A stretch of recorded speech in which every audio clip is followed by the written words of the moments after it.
just getting my woven fuse to kind of just tack down to my bag lining pieces, because after I trim these, then I will really give them a good pressing and make sure that they're adhered really well. And you know, a lot of this might seem fairly time consuming, but if you want a beautiful bag when you're finished, all good things, beautiful things, take time. And you know, when I make a quilt, you've heard me say in my videos that I love the entire process. And it's the same thing with bag making.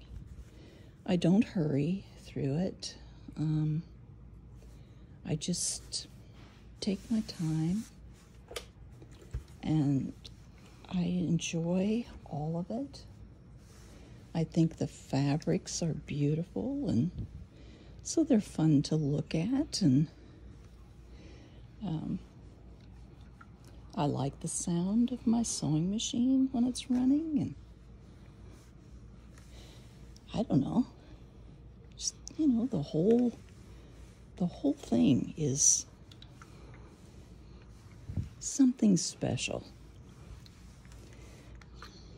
And it never hurts to take time and do things right, to think about things, you know, use your critical thinking skills and think things through. And the little time it takes extra to do something, that gives you more time to think about how you're going to proceed and what steps are next. And it just gives you a chance to think about things.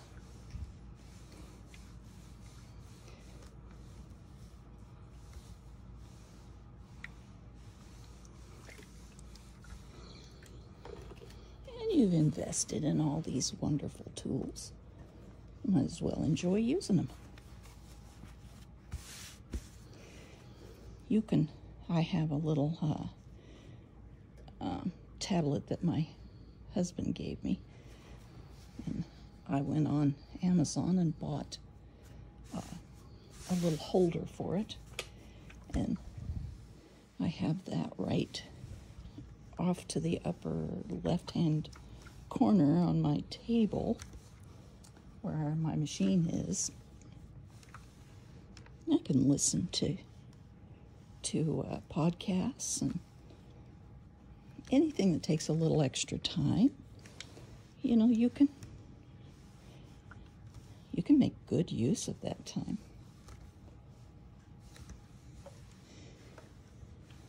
And I'm just sticking these on. They're not really, this isn't the final pressing for these pieces. This is the lining. And I was looking back this morning at the clips that I've already made for this video, and my thinking sometimes goes ahead of my speaking. And I mentioned that you can, Amy showed on one of her videos, Amy Butler, how to put these little plastic sleeves over your directions and your pattern. And you can go along and check mark off, and I've done that here, and I've used a little water-soluble marker, and so when I'm done I can wipe this off, and the check marks, and then take this out and put it away. And this is a dedicated pocket that I use just for marking on. But that helps you when you're cutting things out, and you can even do it on your assembly steps as you go along if you want to. And I store all my patterns in 2-gallon Ziploc baggies. But, you know, a lot of people do store their patterns in notebooks and have them in those plastic sleeves to begin with.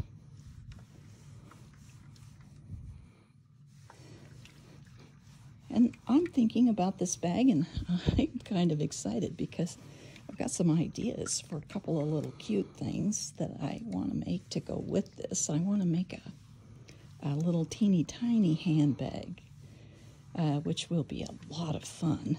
It's kind of a no-sew process. I'll show you how to do that and where to get the pattern. And then I'm thinking about making a sunglasses case that you would, you know, carry inside your bag to match, and maybe a little purse pal to match. I have enough fabric left over to do several things, and I would really rather use this fabric up than have it laying in bits and pieces and laying around. So, okay, I'm going to cut these out. I'll just use my rotary cutter and ruler for these.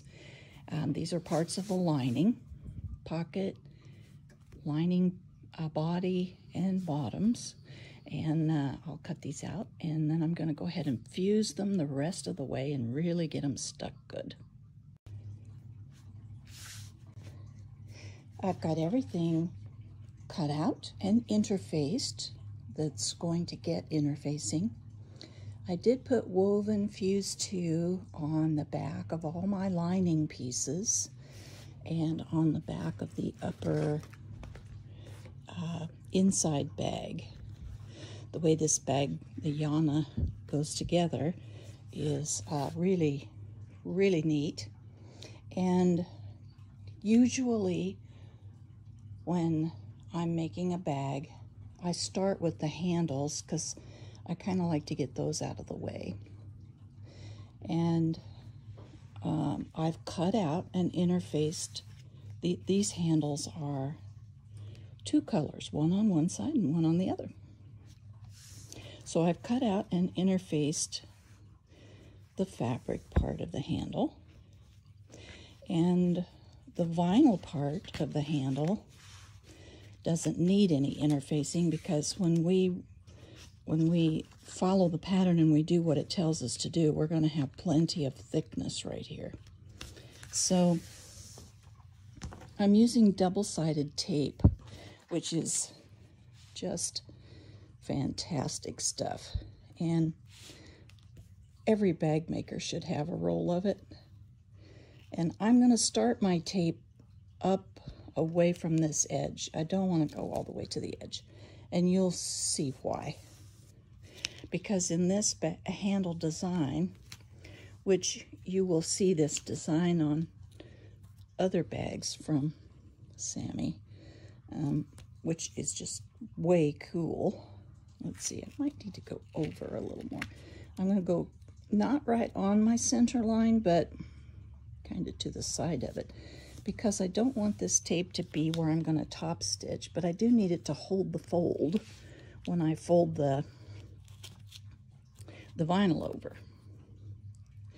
And did I say I get this from Tandy Leather? I hope so. This is 3/8 inch, so it's just shy of a 1/4 inch, and it is wonderful. You can use it for zipper placements, and there's just a billion different things you can do. Let's see, let's do this side first. So I'm going to peel the paper off, and you can see that the glue tape is still there. So I'm just taking the protective paper away. And I'm going to fold over to the middle, but not all the way to that line. And I'm going to make it nice and even all the way up. And this is permanent. This double stick tape is permanent. So if you need to, you can lift it up and reposition it, but it's kind of a bear to do that. But it sure is helpful because you can't press this vinyl with your iron or your heat press. So I am going to go ahead and get both my vinyl handles folded in, and then I'm going to look at the pattern and see what it tells me to do. And one of these pieces is longer and one is shorter than the other, so that when the handle is finished, there's kind of a turn at the ends that go around the gate rings. And not every purse handle is like this. You know, some purse handles I have put different hardware on, and just depends on the pattern. And there are so many different bag patterns. Oh my goodness. And they're all nice. I don't know how you would pick a favorite designer, because they are all so gifted. Okay, so there's one, and it's going to look like this when I'm finished, and it'll be top stitched on both sides, you know, along this side and along this side, and this will sit right on top.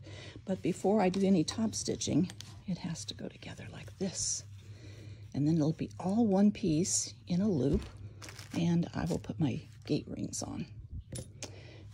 So that's how this handle works. Give you a little, oops, sorry, everybody okay? Give you a little idea of how to use double-sided tape, and work on your handles. And I always do my handles first. So I'm going to do these, and then we'll move on, and maybe we'll work a little bit on how to do beautiful top stitching next. When you are top stitching on vinyl or anything that's been, you know, pretty heavily interfaced, especially vinyl and cork, it's kind of a one and done sort of a deal. You want to think about it before you get started and go slow and use the right needle, the right stitch length, and the right presser foot, and you'll get beautiful top stitching if you just think about a few things before you start. One thing is to make sure that you have enough thread on top and in your bobbin. You don't want to run out of thread halfway across the front of a bag, because you can't go back. I mean, if you tried really hard and hand cranked your machine, you might be able to hit the same holes, and otherwise you'll come close. But if you just check and make sure that you have enough bobbin thread and enough top thread to start with, then you don't have to worry about running out of thread. And you want to make sure your tension is correct so that you don't break a thread partway across. So another thing about vinyl is that it's sticky on the bottom of a stainless steel presser foot. It just wants to drag. And so there are a couple of different tricks to this. The first trick, which works the very best, is to use a Teflon foot. The Teflon foot will not stick at all. So if you're doing top stitching and you really want it to be great, you would want to come in and decide, like this pattern, this is the turn lock strap that goes over the top of the bag like this. It's on the front of the bag. Here it is on the front of the bag, right here. Has the turn lock closure on it. So it's going to be right on the front, so I want my top stitching to look pretty nice. So the pattern calls to cut out 2 pieces for this flap, and I have used Steam-A-Seam 2 to fuse them together, and so now they're one piece.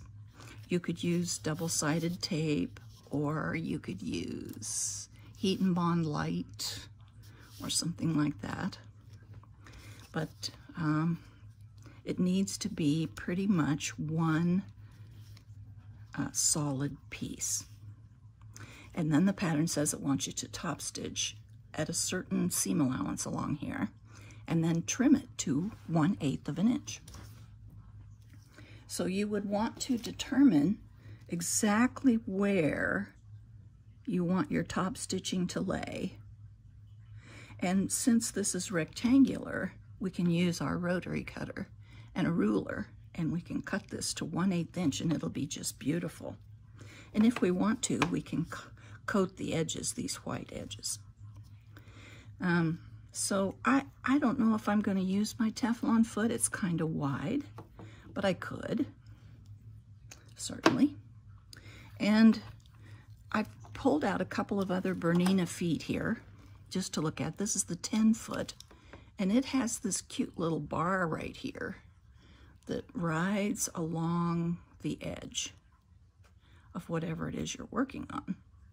And you can adjust it here. And that would get you a beautiful top stitch.